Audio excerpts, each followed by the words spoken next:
Hello everybody, it is Stella from New Hope Wellbeing and we are back with another video. I'm hoping it's a clear shot because I know there's a little bit of glare coming through that window, so just hopefully that works a little bit better. So we are back with another video and it's the next video in our Sumerian series. So this one's going to be another lengthy one because this particular goddess that we're covering today is one of the ones that we actually do have a fair bit of information on, which is pretty exciting because I know for some of them we're still very much in the dark for. So I hope everybody's been having a great week. We've had some nice lovely sunny weather. Spring is definitely in the air here in Melbourne. So enjoying that warmth while we have it. You never know in Melbourne. But today we are going to be discussing Ereshkigal, who was the lady of the Great Place. She's also the goddess, one of the goddesses of the Underworld as well. Let's just pop this phone on silent. So yes, she's also one of the Underworld goddesses. So when they refer to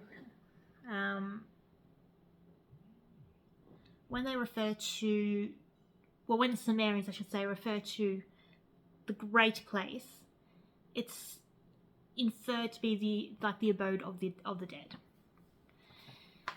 And in the text of the 3rd millennium BC, she was the wife of the god Ninazul. In other texts, he was accounted to be her son. So and then in later texts, she was said to be the wife of Nergal. So, as with much of mythology, as the ages change, and so too do some of the stories surrounding the gods and the goddesses. Some all of a sudden become someone else's child as opposed to their partner, and so forth. And Ereshkigal is also the sister of Inanna, another one of the goddesses we do have quite a bit of information of, and we will be covering off at length in a later video. And unfortunately, as is well known in one of the most prominent mythology tales of that comes out of Sumeria, is that between the two sisters there was actually quite a lot of animosity between them. And in the Rendezvous of the Dead, Ereshkigal reigned in her palace, on the watch for lawbreakers and on guard over the Fountain of Light. The Fountain of Life. Sorry, could not get my tongue around that then. Unless that was because her one of her roles was to ensure that the dead stayed dead and they didn't try to escape.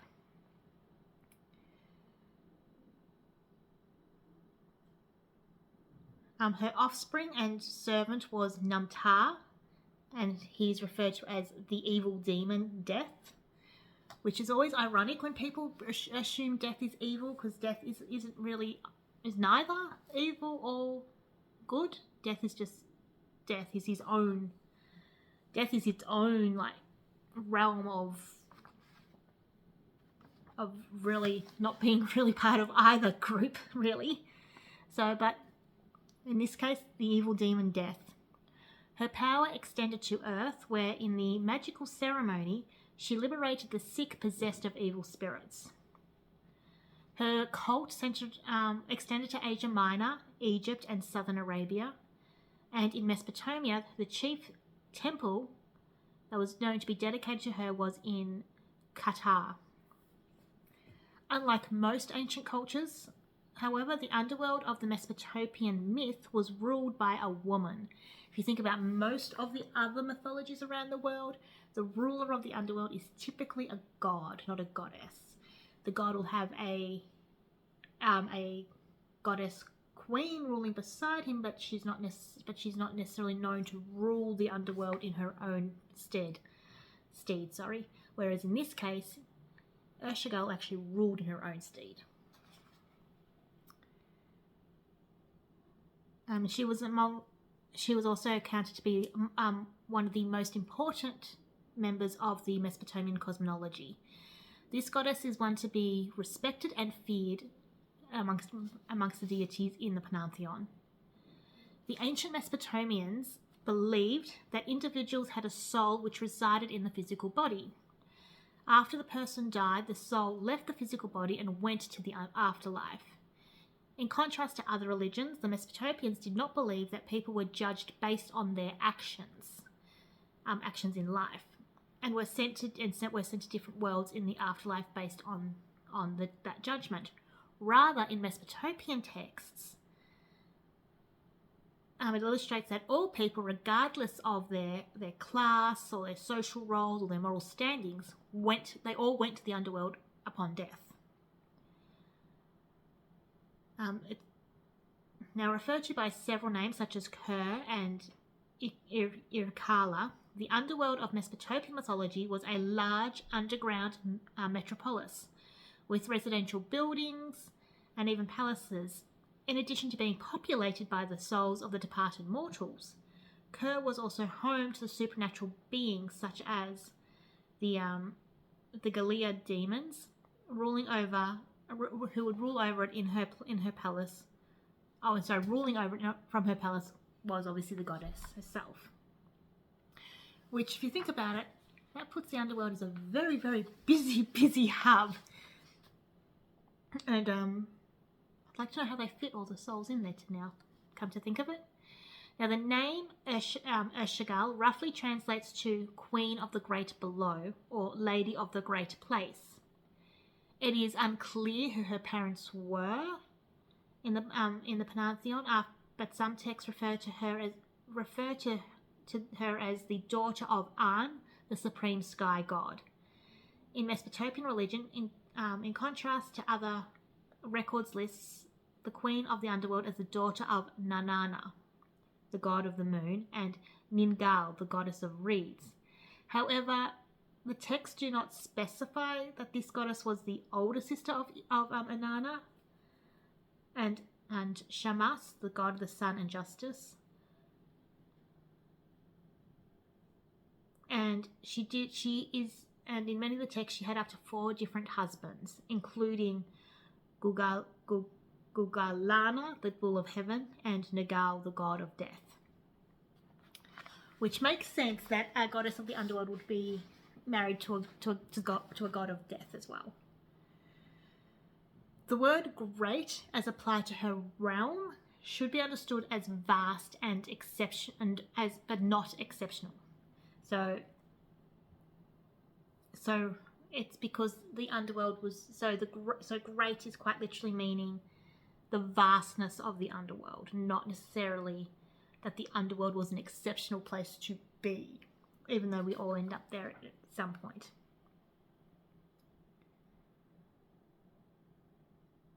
And referred to the land of the dead, which was thought to lie beneath the mountains of Sunset to the west, and was known as the land of no return,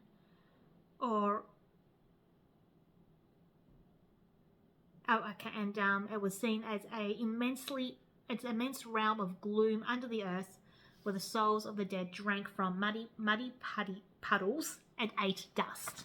I'm really struggling with my words today.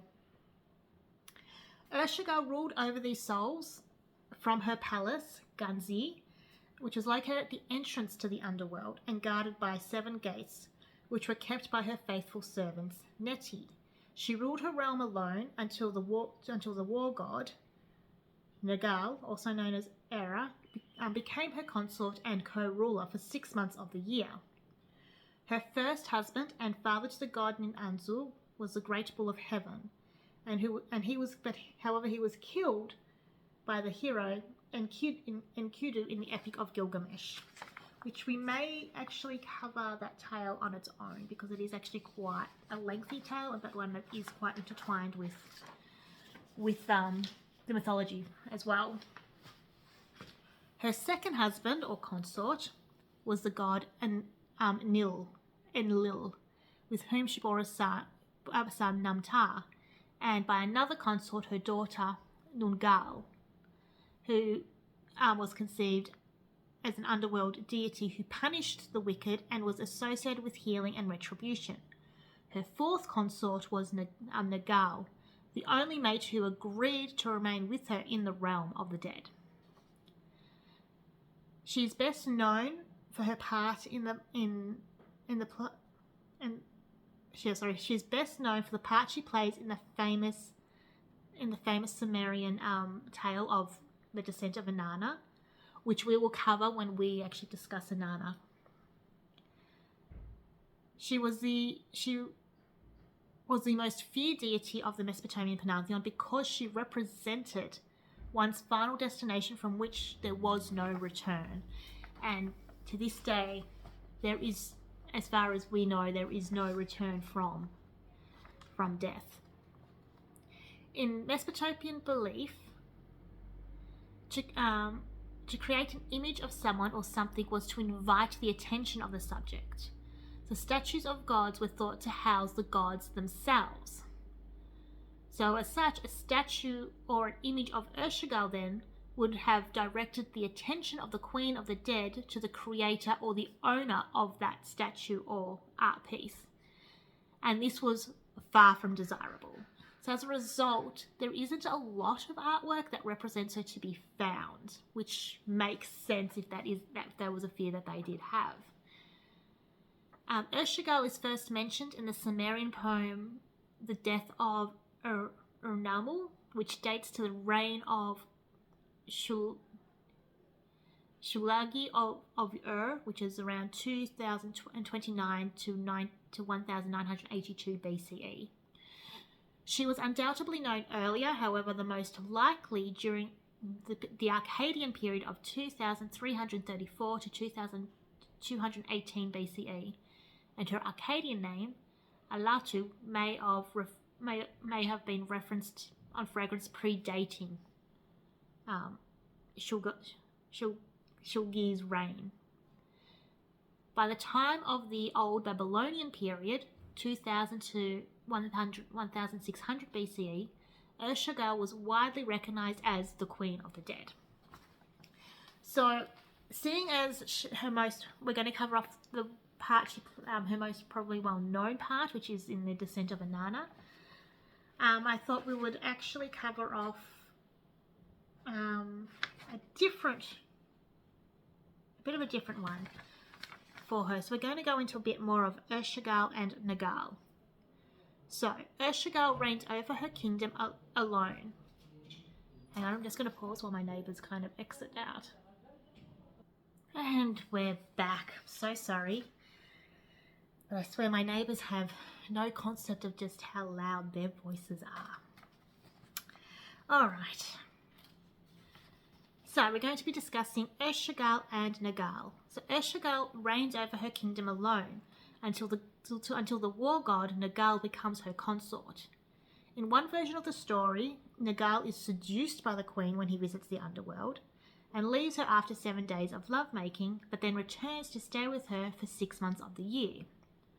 Versions of the story have been found in Egypt, dating back to the 15th century BCE, and in one of the ancient Assyrian cities, which dates back to around the 7th century BCE. But the best known version dates from the Neo-Babylonian period, which is around 626 to 539 BCE. And has Enki manipulating the events, which sends Nagal to the underworld as the consort of the Queen of the Dead. So, on the day the gods prepared a banquet to which everyone was invited, Ereshkigal could not attend. However, because she could not leave the underworld and the gods could not descend to hold their banquet there, and because they would afterwards not be able to leave, the god Enki sent a messenger to Ereshkigal to send a servant who could bring her back her share of the feast, and she sent her son Namtar. When Namtar arrived at the god's banquet hall, they all stood out of respect for his mother, except the war god Nagal. Namtar was insulted and wanted to wrong the and wanted to wrong the redressed. But Enki told him to simply return to the underworld and tell his mother what happened. When Ereshkigal hears of the disrespect of Nergal, she tells Namtar to send a message back to Enki, demanding that Nergal be sent to her so she could kill him. The gods confer on this request and recognize its legitimacy, and so Nergal is told he must journey to the underworld. Enki has understood this would happen, of course, and provides Nergal with 14 demon escorts to assist him to each of the 7 gates of the underworld. When Nergal arrives, his presence is announced by Neti, and Namtar tells his mother that the god would not rise has come. Ereshkigal gives orders that he is to be admitted through each of the 7 gates, which should then be barred behind him, and she will kill him when he has reached the throne room. After passing through each gate, however, Nergal posts 2 of his demon escorts to keep it open, and marches to the throne room where he overpowers Namtar and drags Ereshkigal to the floor. He raises his great axe to cut off her head, but she pleads with him to spare her, promising to be his wife if he agrees and share her power with him. Nergal consents, and seems to feel sorry for what he has done. The poem ends with the 2 kissing and the promise that they will remain together. Since Nergal was often causing problems on Earth by losing his temper and causing war and strife, it has been suggested that Enki arranged the entire scenario to get him out of the way. War was recognized as part of the human experience, however, so Nergal could not remain in the underworld permanently, but had to return to the surface for the 6 months of the year. Since he posted his demon escorts at the gates and had arrived of his own free will and had been invited to stay as consort by the queen, Nergal was able to leave without having to find a replacement. As the story of Demeter and Persephone explains the seasons, so too does the marriage of Ereshkigal and Nergal explain the seasons of war, since conflicts were waged only in certain seasons. Ereshkigal is always represented in prayers and rituals as a formidable goddess of great power, but often in stories as one who forgives an injustice or a wrong in the interest of the greater good. In this role, she encouraged the piety of the people who would follow her example in their own lives. If Ereshkigal could suffer injustice and continue to perform her duties in accordance with the will of the gods, then human beings should do no less. And if you think about that sentiment, it is actually quite poignant. If the gods and the goddesses can still continue to do their duties to the will of the gods and the will of the universe, then so too can we. Her further significance was as the ruler of the underworld, by which she was understood to reward the good and punish the evil, but more importantly to keep the dead in the realm where they belonged. The 7 gates of the underworld were constructed both to keep the living out and to keep everyone who belonged there in. A cult of the dead did grow up around Ereshkigal to honour those who had passed into her realm and continue to remember and care for them. Since the dead had nothing but muddy water to drink and dust to eat, food was placed and fresh water was poured on tombs, which was thought to trickle down to the mouth of the departed. Ereshkigal, as with all the gods of Mesopotamia, maintained order and stood against the forces of chaos. Those souls who had left the world of the living were not supposed to return, but Ereshkigal made certain they remained where they belonged. If a ghost should come back to haunt the living, unless it was a restless fugitive who had managed to slip out of Ereshkigal, one could be sure it was for a good reason and with Ereshkigal's permission. As in other cultures, the main reasons for a haunting were improper burial of the dead, neglect of daily rituals of remembrance, or impious acts which had gone unpunished. As Queen and Guardian of the Dead, Ereshkigal stood as a potent reminder of the living to observe the proper rites and rituals in their lives and to act in the best interests of their immediate and larger communities. So these are some of the temples that were dedicated to Ereshkigal. So the first one was in Kuta, which is the heart of her worship, and the city is closely linked to her consort Nergal as well. Here her most important temple stood, drawing those who sought her favour or feared her wrath, in this dark sanctuary. Her dominion over the death was honoured, and her role as ruler of the underworld was revered. Then she had another temple in and during the reign of Shugli of her worship spread further. In she was worshipped under the name Alatam and linked to the Hyrrian underworld goddess Alani. Here offerings were made to her, and her influence reached beyond her usual domain, showing her power extended through different cultures. She had a wider influence in amongst Asia Minor, Egypt, and southern Arabia. And while her primary centers of worship were within Mesopotamia, her cult did extend into these lands as well.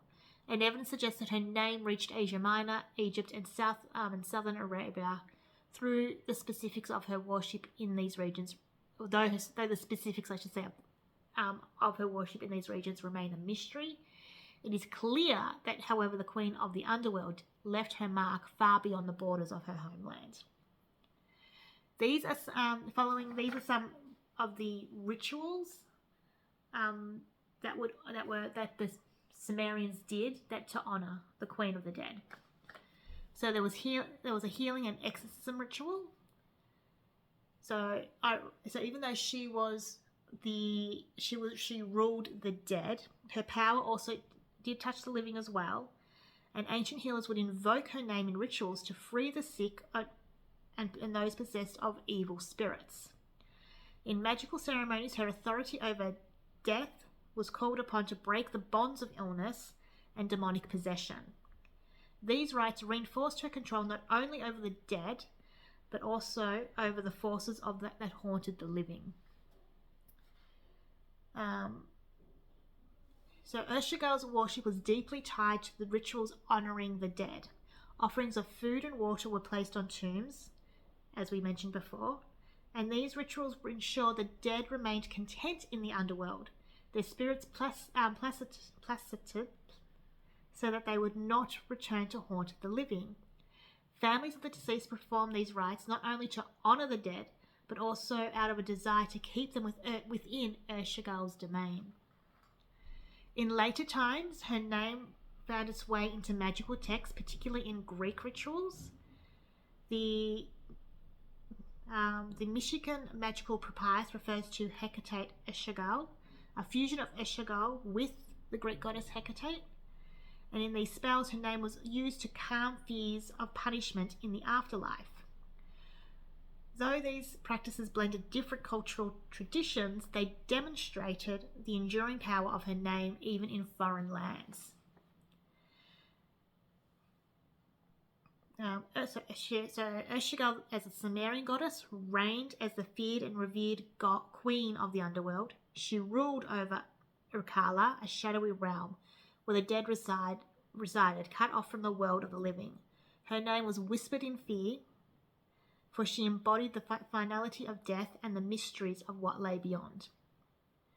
Ereshkigal's power came from her control over the dead. She ensured that no soul escaped her dark domain.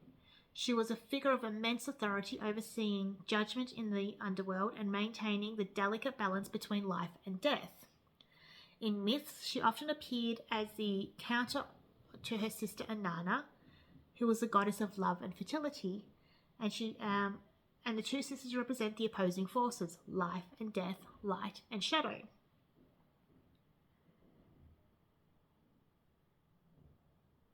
So one of the most well-known stories that involves Ereshkigal is Inanna's descent, which, as I said, we'll cover off when we cover off Inanna. And in this myth, Inanna is seeking to extend her power, descends into her sister's realm. However, Ereshkigal strips her of all her power, judged her, and condemned her to death, hanging Inanna's corpse on a hook. The myth revealed the cold authority of and the immense power of Ereshkigal, a ruler who showed no mercy even to family. You could say that she lived by her duty. Her duty was everything to her. So the legacy of Ereshkigal reached beyond the myths of Sumer. She represented the inevitable, the unavoidable fate that all mortals faced: death. Her presence in mythology helped shape the ancient understanding of the afterlife and the importance of honouring the dead. She's honoured in funerary rites and through the offering of food and drink to the dead. And her story and her role showed the human need to understand death. And her myth gave structure to the unknowable and offered a way to honour the dead.